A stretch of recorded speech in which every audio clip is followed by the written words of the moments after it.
Good afternoon, friends.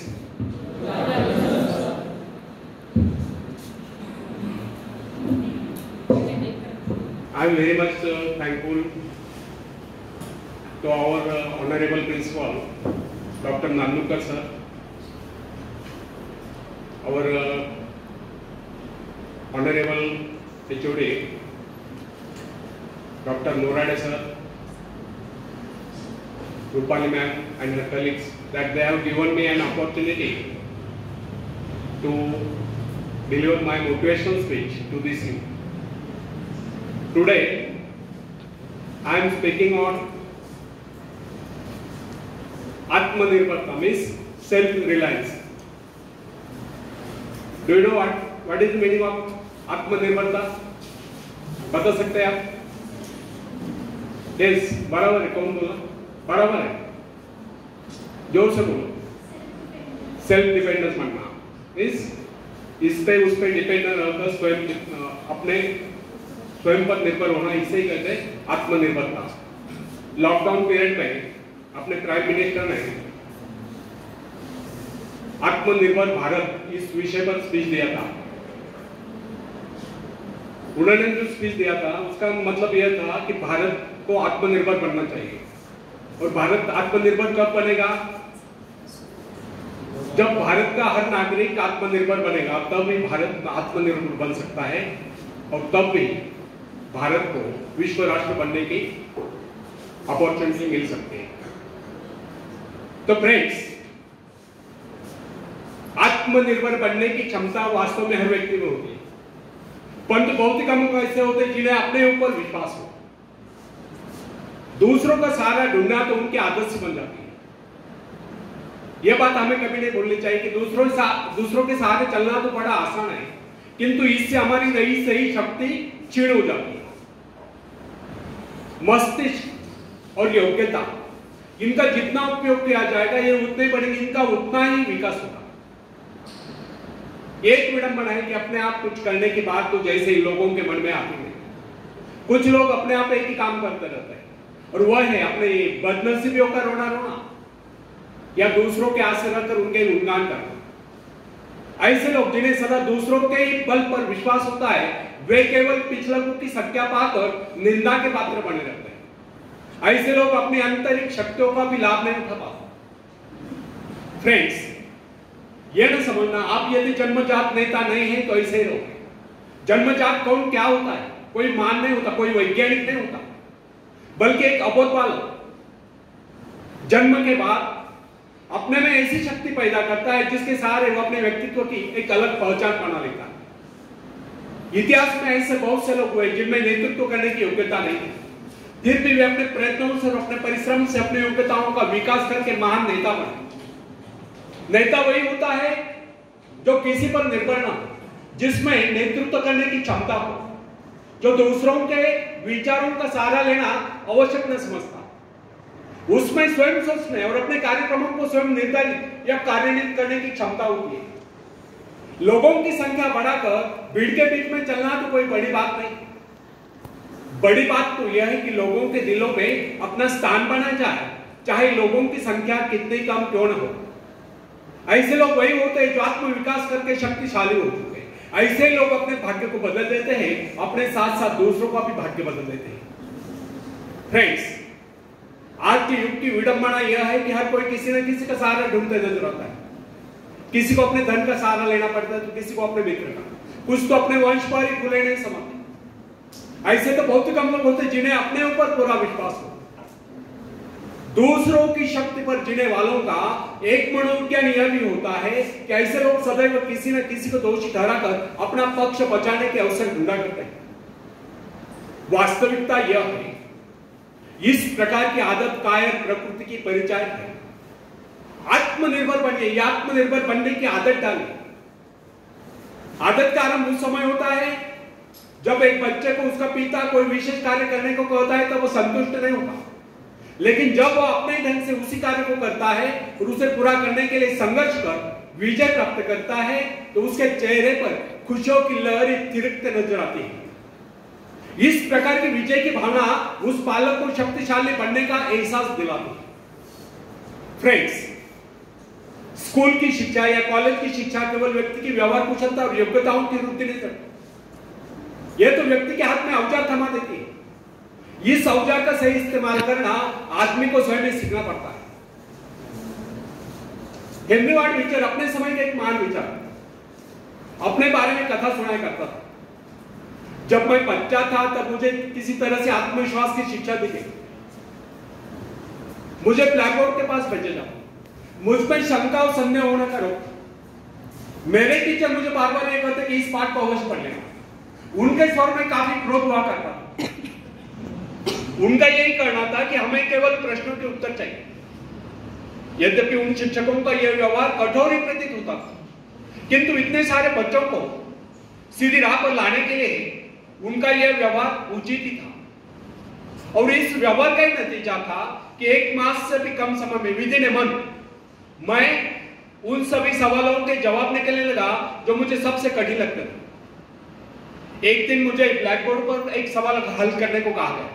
जैसे मैंने सवाल हल किया, टीचर बड़े कठोर अंदाज में बोले, बिल्कुल गलत। अब मेरे पश्चात उन्होंने किसी दूसरे छात्र को बुलाकर उसी सवाल को हल करने को कहा। उसने उसी तरीके से सवाल हल किया जिस तरीके से मैंने किया था। मेरा उसका जवाब एक था। फिर टीचर उसकी पीठ थपथपाकर बोले, शाबाश, तू तो इस सवाल को हल करने में सफल हो गया। अब मुझसे रहा न गया, मैंने तुरंत ही खड़े होकर पूछा, टीचर, यदि इसका और मेरा जवाब एक है, सुलझाने का तरीका है, फिर आपने मुझे काट कर गलत क्यों कहा? तब टीचर बोले, यह बात तूने पहले क्यों नहीं कही जब मैंने तुझे गलत कहा? फ्रेंड्स, केवल पाठ को याद करने से कोई मतलब नहीं। हमारे भीतर यह दृढ़ विश्वास होना चाहिए कि जो कुछ हमने याद किया उसे कोई काट नहीं सकता। इसे ही आत्मविश्वास करते हैं। और जिनमें ही आत्मविश्वास होता है वही तर्क दे सकता है, वही बहस यानी कि चर्चा कर सकता है। लेकिन जिसे स्वयं अपने ऊपर ही विश्वास न हो, वह क्या तर्क करेगा? उसके तो अच्छे कार्यों को भी अगर हमने गलत कहा तो उसे यही समझ लेना होगा, हो सकता है वह गलत है। फ्रेंड्स, मनुष्य को भ्रम होता है कि अकेले काम करने से अच्छा किसी दूसरों की सहायता लेकर काम करना होगा। लेकिन अपने ऊपर विश्वास करके पूरी लगन से अगर कार्य किया जाए तो उसमें सफल होने की आशा दोगुनी हो जाती है। हर महत्वाकांक्षा का अर्थ होता है अपनी शक्तियों का परीक्षण करना। लेकिन दूसरों की नकल करने, दूसरों पर निर्भर रहने से व्यक्ति में दुर्बलता ही तो आती है। शक्ति तो हमारे स्वयं के मेहनत करने से आती है। अखाड़े के पास बैठकर हम अपने शरीर को शक्तिशाली नहीं बना सकते, या दूरदर्शन पर एक्सरसाइज प्रोग्राम देखकर हम अपने शरीर को तंदुरुस्त नहीं बना सकते। इसके लिए हमें स्वयं ही व्यायाम करना होगा, स्वयं एक्सरसाइज करना होगा। फ्रेंड्स, यदि आप जीवन में सफलता चाहते हैं तो इसके लिए आपको स्वयं ही प्रयास करना होगा। स्वयं ही उस रास्ते पर चलना होगा जो आपको उन्नति की ओर ले जाता है। और रास्ता है आत्मविश्वास का। अपनी शक्ति को पहचान कर आप सफलता प्राप्त कर सकते हैं, या अपनी योग्यताओं को पहचान कर आप सफलता प्राप्त कर सकते हैं। मगर यदि आप ये सोचते हो कि संसार में कोई दूसरा व्यक्ति काम कर रहे और सफलता हमें प्राप्त हो, तो ऐसे कैसे हो सकता है? जो लोग बच्चों को इस प्रकार जीवन क्षेत्र में उतरना चाहते हैं, वे बिना किसी संघर्ष के, बिना कोई कष्ट उठाए आगे बढ़े, तो वे उनकी राह में कांटे बिछाते हैं। संतान को ऐसा बनाना कि वह किसी भी प्रकार के संघर्ष का सामना करने में अयोग्य हो, तो इसका सीधा अर्थ यह होगा, वे लोग अपनी संतान का भविष्य शुरू से बिगाड़ रहे हैं। संतान को सुख और ऐश के झूले में झुलाने वाले मां बाप संतान के सबसे बड़े दुश्मन होते हैं। दूसरों की तो छोड़ो, वे उसे स्वयं को पहुंचाने की जहमत या स्वयं को पहुंचाने के कष्ट भी उठाने नहीं देते। बच्चों को भी समझना चाहिए, स्वर्ग जाने के इच्छुक को स्वयं ही मरना पड़ता है।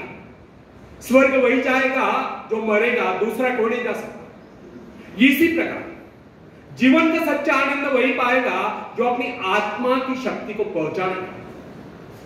फ्रेंड्स, यदि आप किसी कार्य में कामयाबी चाहते हो तो उसके पीछे अपनी पूरी शक्ति लगा देगा। नवयुवकों का या नवयुवतियों का स्वभाव होता है सड़ना, सीखना, अनुसरण करना। लेकिन अगर उनके अभिभावकों द्वारा या मां बाप के द्वारा बचपन से सारे ऐश आराम देकर उन्हें जीवन संघर्ष के लिए हतोत्साहित निरुत्साहित किया गया हो, निराश किया गया हो, तो इसका परिणाम यह निकलता है कि वे अकेले चलना ही भूल जाते हैं। उनकी हालत पैसा के ऊपर चलने वाली हो जाती है। फिर तमाम उम्र वे बिना किसी सहारे के चले नहीं पाते। इसलिए फ्रेंड्स, यदि जीवन में कुछ करना चाहते हो, कुछ बनना चाहते हो, तो अपनी सहायता स्वयं करें। किसी की सिफारिश या प्रभाव से आगे बढ़ने के प्रयत्न आपके भविष्य में होते हैं।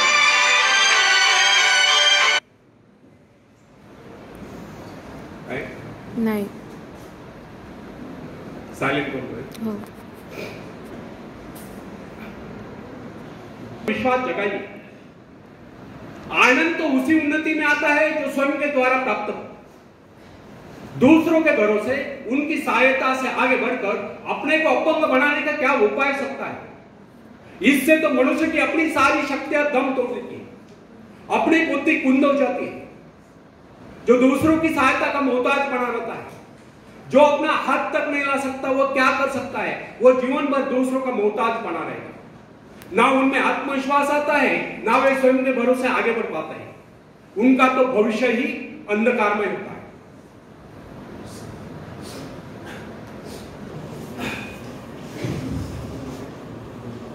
आपने काजवा महोत्सव देखा है?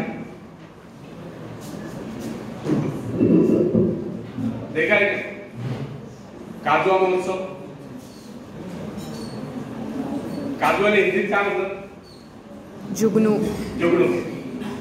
तो एक शेर सुनाता हूं, बाद में अगला टॉपिक दे रहा हूं।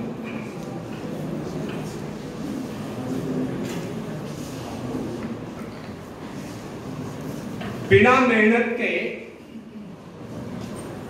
मेहनत के तख्त और ताज नहीं होते। बिना मेहनत के तख्त और ताज नहीं होते। ढूंढ लेते हैं जुगनू अंधेरे में भी मंजिल, ढूंढ लेते हैं जुगनू अंधेरे में भी मंजिल, क्योंकि वे किसी बाहरी रोशनी के मोहताज नहीं होते, वे स्वयं प्रकाशित होते। धन्यवाद।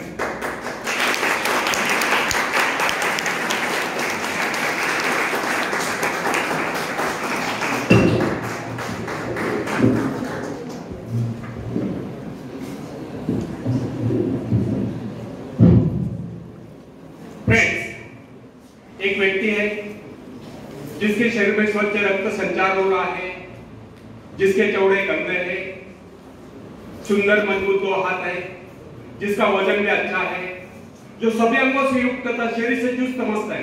ऐसा व्यक्ति अगर दूसरों से सहायता मांगता है तो आप उसे क्या कहेंगे? उसके बारे में क्या सोचेंगे? अवश्य वह सर्वांग संपन्न होकर भी अपंग कहलाए। आप ऐसे अपंग मत बनिए। आप सामर्थ्यवान बनकर दिखाइए। आप ऐसे बनकर दिखाइए कि लोग आपसे सहायता पाने की चेष्टा करें। क्या आपको पता है कि आप जिन लोगों को जानते हैं उनमें बहुत से ऐसे हैं जिन्हें किसी दूसरों की सहायता की प्रतीक्षा है। सही बात तो यह है कि उनमें से बहुत से लोगों को इस बात का भी पता नहीं कि उन्हें जो सहायता चाहिए वो कहां से मिलने वाली है।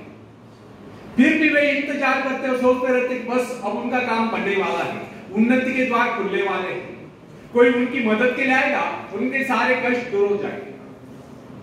क्या ऐसा संभव है? वास्तव में कोई किसी की सहायता करता है? ऐसे सोचने वालों ने अपने गिरबान में जाकर देखना चाहिए, क्या उन्होंने किसी दूसरों की कितनी सहायता की? उन्होंने आज तक किसकी कितनी मदद की? क्या कोई ऐसा व्यक्ति है जो कहे कि उन्होंने उनसे सहायता की थी इसलिए वो आज उन्नति की चोटी पर है? फ्रेंड्स, यदि आपने या उन्होंने किसी दूसरों की सहायता नहीं की तो फिर किस दूसरों से सहायता की प्रतीक्षा क्यों? ऐसे लोग केवल अपने भूल के कारण ही आगे बढ़ने से रह जाते हैं। हर इंसान को चाहिए कि वह केवल अपने सहारे आगे बढ़े, लौटने के रास्ते से मुंह फेर कर बिना किसी के सहारे आगे बढ़ता चाहिए। आत्मनिर्भरता से तो मनुष्य की शक्तियां विराट रूप धारण करके प्रकट होती है। आत्मविश्वास ही सफलता की नींव है। इसी आत्मविश्वास के सहारे हम दूसरों की सहायता करने में सफल हो सकते हैं। फ्रेंड्स, एक बहुत बड़े प्रबंधक एडमिनिस्ट्रेटर का कहना है, मैं अपने बेटे को ऐसी कंपनी में नियुक्त करना चाहता हूं जहां उसे कठिनाइयों का सामना करना पड़े, क्योंकि इससे उसकी सहन शक्ति और कुशलता विकसित हो। यदि मैं उसे अपनी कंपनी में रखूंगा तो मेरे बल से बैठा रहेगा। निर्णय के लिए वो मेरा मुंह ताकता रहेगा, उसमें ठहरे हुए पानी की तरह सड़ान उत्पन्न होगी। आप सभी जानते हैं कि ठहरे हुए पानी पर मच्छर गुनगुनाते हैं तो बहते हुए पानी पर राजहंस तैरते हैं। कितने सुंदर विचार थे उस व्यक्ति के। अगर हर माँ बाप अपने पुत्र या पौत्री के लिए इस प्रकार के उच्च विचार रखते तो वे अवश्य उनके भाग्य विधाता बन जाएगा।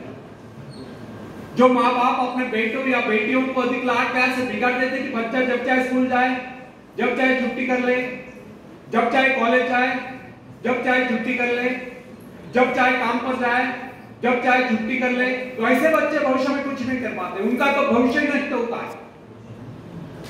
अपनी शक्ति पर स्वयं ही भरोसा करना पड़ता है। अपने कार्य स्वयं करने वाले ही सफल होते हैं। इसी से मानव के चरित्र का निर्माण होता है।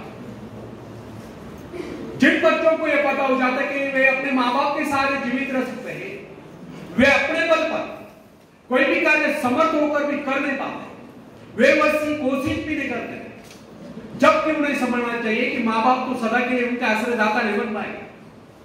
एक दिन तो ऐसा आने वाला है जब उन्हें अलग अलग जीवन बिताना ही पड़ेगा। तब ऐसे लोगों को भयंकर मुश्किलों का सामना करना पड़ता है। इसलिए फ्रेंड्स, यदि आरंभ से अपने कार्य स्वयं करने की आदत डाली जाए तो यह आदत आपके भविष्य के लिए बहुत ही लाभकारी सिद्ध होगी। जब चाहे शक्ति के सहारे आप जमीन पर पांव टिकाकर आगे बढ़ सकते हैं। सफल वही होता है जो अपनी शक्ति पर भरोसा करता है। अपने काम स्वयं करने वाले सफल होते हैं। दूसरों के सहारे आगे बढ़ने वाले अक्सर भंवर में फंस जाया करते हैं। फ्रेंड्स, जिस नाव की पतवार आपके हाथ में है वह नाव आपको पार करा दे, इस बात की क्या गारंटी? आपका जीवन तो उसके हाथ में है जिसके हाथ में नाव की पतवार हो। वह चाहे तो आपको डुबो दे, चाहे पार करा दे। फ्रेंड्स, जब नदी में बाढ़ आती है तब जो साहसी है, जिसे अपनी शक्तियों पर पूरा विश्वास है, वह तो तैरकर उस पार चला जाएगा। लेकिन जो डरपोक और कायर है वह तो बीच मझधार में डूबकर अपनी जान दे देगा। सहायता पाना और सहायता की प्रतीक्षा करना दोनों ही बातें प्रगति की राह में बाधा है।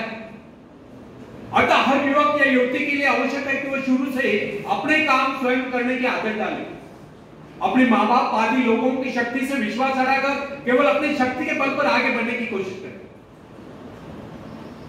जिस क्षण आप बाहरी सहायता लेना बंद कर देंगे, उसी क्षण आपके भीतर आत्मनिर्भरता का अंकुर फूटते हुए महसूस होने लगेगा। स्वयं कार्य करते समय यदि आप असफल भी हो जाते हैं तो बिना उस असफलता को घबराए, तुरंत उस कमी की खोज कीजिए जिसके कारण आपको सफलता मिली, और जैसे आप उस कमी को खोज निकाले तुरंत ही उसे दूर करने के प्रयास में जुट जाइए। आपका वास्तविक आदर तभी होगा जब आप एक सफल व्यक्ति के रूप में दुनिया के सामने हो। मगर यदि आप एक व्यक्ति के बाद दूसरे व्यक्ति के आगे हाथ फैलाना शुरू कर देंगे तो लोग आपको मांगता या भिखारी कहेंगे। अतः आप ये प्रण कर ले कि आपको केवल अपने भरोसे जीना है, ना कि किसी की दया पर। क्योंकि बाहरी सहायता किसी किसी वक्त ही वरदान सिद्ध होती है, अधिकतर समय अभिशाप ही सिद्ध होती है। बाहरी सहायता मनुष्य की काम करने की गति को मंद करके शरीर में सुस्ती ला देती है। आप ऐसे लोगों से मैत्री कीजिए जो आपको जीवन में आगे बढ़ने की प्रेरणा दे। कुछ लोग एक बाजू या एक पाव वाले होते हैं, फिर भी अपनी लगन और अपनी मेहनत से अपनी जीविका चलाते हैं, फिर तो आप तो हट्टे कट्टे फिर आगे बढ़ने की कोशिश आप तो नहीं कर सकते। मैं एक ऐसे व्यक्ति को जानता हूं जिसका एक पैर किसी रेल दुर्घटना में कट गया। उसने कभी किससे भिक्षा नहीं मांगी, किससे दान लेना गवारा नहीं किया, यहां तक कि अपने बहन भाई का भी उसने कभी सहारा नहीं दिया। उसने एक छोटा सा धंधा फुटपाथ पर आरंभ किया। शुरू में वो न्यूज़पेपर बेचने लगा। 2 पैसे बचाकर उसने वजन तौलने की मशीन खरीदी, उस पर अपना पेट पालने लगा। आज वही व्यक्ति उसी फुटपाथ के किनारे एक बहुमंजिला बिल्डिंग में न्यूज़पेपर स्टॉल लगाकर बैठा है, साथ में जेरॉक्स सेंटर भी खोल रखा है। सुना है आजकल वो मोबाइल शॉपिंग भी चला है। वो स्वाभिमानी था, किससे मदद लेना वो अपना अपमान समझता था। आज वही व्यक्ति उन लोगों को जिनके हाथ पैर सलामत है, ऐसे परिवार जनों को खिलाता पिलाता है। उनके हर प्रकार की सहायता और मदद करता है, तो इसमें किसी को हैरत होगी। आज वो दूसरों की सहायता करने को हो चुका है। वो उन लोगों के लिए प्रेरणा स्थान है जो सर्वांग संपन्न होकर भी दूसरों से सहायता पाने की आशा रखते हैं। फ्रेंड्स, मैं केवल उस विकलांग की बात नहीं करता जिसे मैं जानता हूं।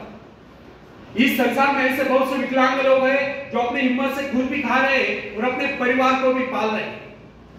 ऐसे स्वाभिमानी, मेहनती, आत्मविश्वासी और साहसी लोगों को अपनी जीविका चलाते देखकर हमें स्वयं के विषय में सोचना चाहिए कि क्या हम पूर्णतः स्वस्थ हैं, साथ ही सभी अंगों से युक्त तथा शरीर से चुस्त मस्त होकर भी क्या हम अपने आप को समर्थ समझने का अधिकार रखते हैं? यदि हां, तो फिर किसी दूसरों से सहायता की प्रतीक्षा क्यों? कोई भी स्वस्थ तथा सर्वांग संपन्न व्यक्ति तब तक अपने आप को समर्थ समझने का अधिकार नहीं रख सकता जब तक वह समझता है कि वह किसी का अधीन। वास्तविक स्वतंत्रता एक ऐसा उपाय है जिससे मनुष्य की शक्ति दोगुनी हो जाती है। इस प्रकार की भावना अन्य किसी प्रकार से प्राप्त नहीं होती। जब कोई युवक या युवती अपनी हिम्मत के सहारे किसी व्यापार में उतरता है तो उसके मन में एक श्रेष्ठ भावना अवश्य उत्पन्न होती है। यही भावना उसे प्रसन्नता प्रदान करती है। इससे पहले किसी के अधीन न होकर चाहे वह कितना ही बड़ा कारोबार क्यों न कर चुका हो, परंतु उसे स्वतंत्रता से अपने आत्मविश्वास के सहारे साहस के साथ काम करने में एक नए आनंद का एहसास होता है। फ्रेंड्स, एक शेर सुनाता हूं, बाद में आगे चलता हूं। खुद को कर दे बुलंद इतना, खुद को कर दे बुलंद इतना कि हर तकदीर से पहले खुदा आकर बंदे से पूछे, बोल तेरी रजा क्या है, बोल तेरी रजा क्या है। समझा?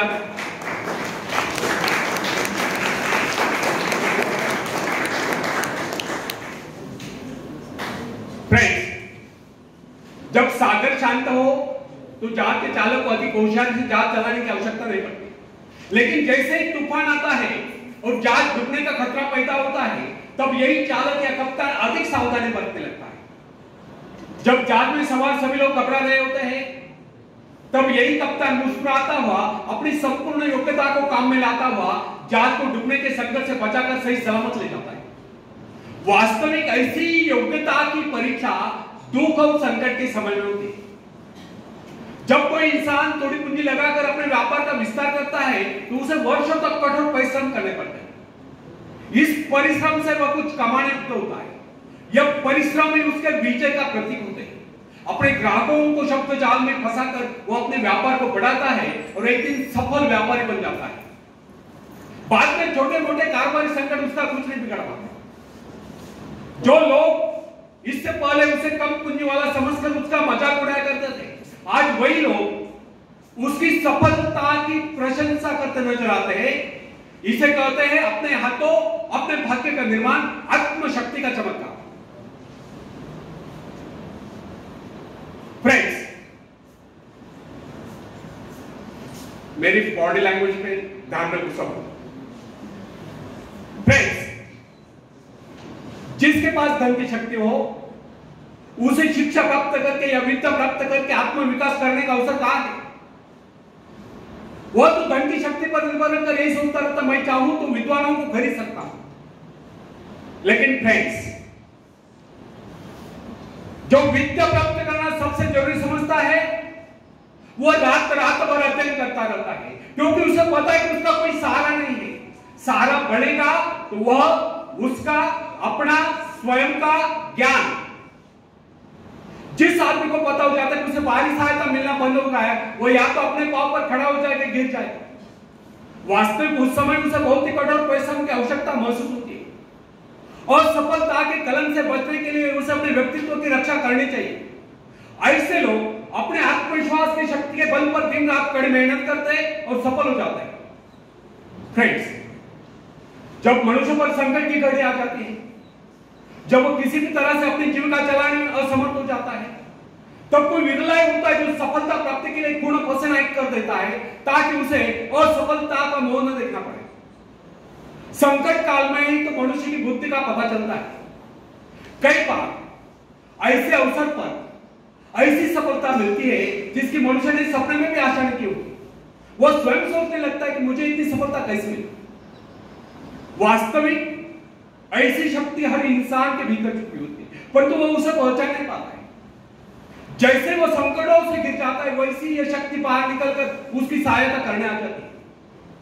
जो काम इससे पहले वह असंभव समझ रहा था, वही काम पूरे होने लगते हैं। इसका कारण यह है, जब मनुष्य का जीवन चारों खतरों से गिर जाता है, तब उससे बाहर निकलने के लिए वह हाथ पैर मारना शुरू कर देता है, और इस संघर्ष से ही उसकी पूर्ति तेज हो जाती है। उसमें प्राकृतिक नैसर्गिक शक्ति आ जाती है।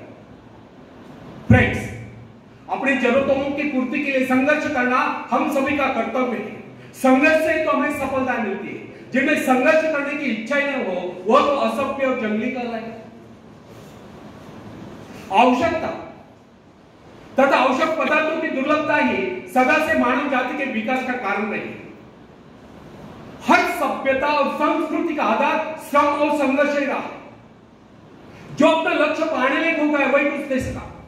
कई वैज्ञानिक अपनी साधना में लीन होकर अपने लक्ष्य को पाने के संघर्ष में जूझते रहे। उनके परिवारजन अभावग्रस्त होकर भूखे मरते रहे, परंतु उन्होंने अपने उद्देश्य को प्राप्त करके चैन की सांस ली। जब उन्हें सफलताएं प्राप्त हुई, तो लोगों को उनके आविष्कार यानी कि शोध बहुत बड़े आश्चर्य से प्रतीत हुए। फ्रेंड्स, आवश्यकता ही आविष्कार की जर्नी है, शोध की जर्नी है। यह जरूरत का ही कमाल है जिसने मानवीय सभ्यता को कहां से कहां पहुंचा दिया। अश्म युग से संगणक युग तक जरूरत ही लक्ष्य का निर्धारण करते हैं। इसे पाने के लिए वैज्ञानिक तथा शोधकर्ता जी जान से जुट जाते हैं। मनुष्य की गुप्त शक्ति का पता उस समय चलता है जब कोई जरूरत आकर उसके सामने खड़ी होती है। उसकी पूर्ति के लिए वो संघर्ष करता है। मनुष्य की यह गुप्त शक्ति आपातकाल में प्रकट होती है। इसका सीधा अर्थ यह हुआ, यदि मनुष्य को किसी वस्तु की आवश्यकता ही न हो, तो उसकी आंतरिक शक्ति का अंत हो जाएगा। बाहरी सहायता लेने से भी इस आंतरिक शक्ति को बाहर निकलने का अवसर नहीं देता। जो काम इस शक्ति द्वारा लिया जाने वाला था, वही काम हम दूसरों की सहायता लेकर झटपट कर डालते हैं और पंगु तथा शक्तिहीन बने रहते हैं। इसलिए फ्रेंड्स, हमें एक बात कदापि नहीं भूलनी चाहिए कि अपने मित्रों की सहायता लेने के बजाय या दूसरों की सहायता लेने के बजाय अपनी आंतरिक शक्तियों की सहायता लेना हमारे लिए अधिक उचित होगा। क्योंकि आत्मनिर्भरता एक ऐसी शक्ति है जो मित्रता यानी कि मित्रों से भी हुई सहायता, प्रभाव, दूसरों का प्रभाव, धन संपत्ति, काम करी काम, पैसे से लिया हुआ काम, ऊंचा हो यानी कि ऊंचे खानदान में जन्म को आयु हुए व्यक्ति का सहारा लेना या बाहरी किसी भी प्रकार की सहायता, इन सब की सामूहिक शक्ति से ही शक्तिशाली होते हैं। इन शॉर्ट, आत्मनिर्भरता एक ऐसी शक्ति है जो मित्रता, प्रभाव, धन संपत्ति, ऊंचा वंश या बाहरी किसी भी प्रकार की सहायता, इन सब की सामूहिक शक्ति से ही शक्तिशाली होती है। आत्मनिर्भरता की सहायता लेकर मनुष्य भीषण से भीषण बाधाओं को भी पार कर जाता है, भयंकर कठिनाइयों पर भी विजय प्राप्त करता है, बड़े से बड़े आविष्कार यानी कि शोध करने में भी सफल हो जाता है। इंसानी गुणों में सबसे अधिक शक्ति आत्मनिर्भरता की। जो इंसान अपने सहारे जीता है, जो अपने बल पर चलता है, जो अपने लक्ष्य पर चट्टान की भांति डटा हुआ है, जो बाधाओं को सामने देखकर जरा भी विचलित नहीं हुआ, जिसे अपनी कार्य कुशलता और कर्म शक्ति पर पूरा विश्वास है, वही सफल होता है। सत्य, पवित्रता और सुंदरता पर प्यार करना मनुष्य का स्वभाव है। जो व्यक्ति मौलिक विचारों के बल पर जीता है, जिसके कुछ सिद्धांत है जिन पर वह आरूढ़ रहता है, जो अपने वसूलों पर दृढ़ता से कायम है, लोग उसे आश्चर्य से देखते हैं, उसके अनुयायी यानी कि शिष्य बनने का प्रयत्न करते हैं, क्योंकि लोगों की दृष्टि में वो महान है। फ्रेंड्स, यदि आप भी महान बनना चाहते हो तो अपनी शक्तियों को पहचानो। ईश्वर ने जो शक्ति आपको प्रदान की है, वो आपके भीतर छुपी हुई है, उसे जगाकर बाहर लाओ। यदि आप उसे जगाने में सफल हो गए तो सफलताएं आपके कदमों तले होगी और आप कामयाबी के शिखर पर होंगे। आखिर में हरिवंश राय बच्चन जी की एक कविता मैं पेश करता हूं, बाद में नेक्स्ट टॉपिक। आप भी मुझे साथ देंगे। लहरों से डरकर नौका पार नहीं होती, कोशिश करने वालों की कभी, आवाज जोर से, कोशिश करने वालों की कभी नन्ही चींटी जब दाना लेकर चलती है, चढ़ती दीवारों पर 100 बार फिसलती है। नन्ही चींटी जब दाना लेकर चलती है, चढ़ती दीवारों पर 100 बार फिसलती है।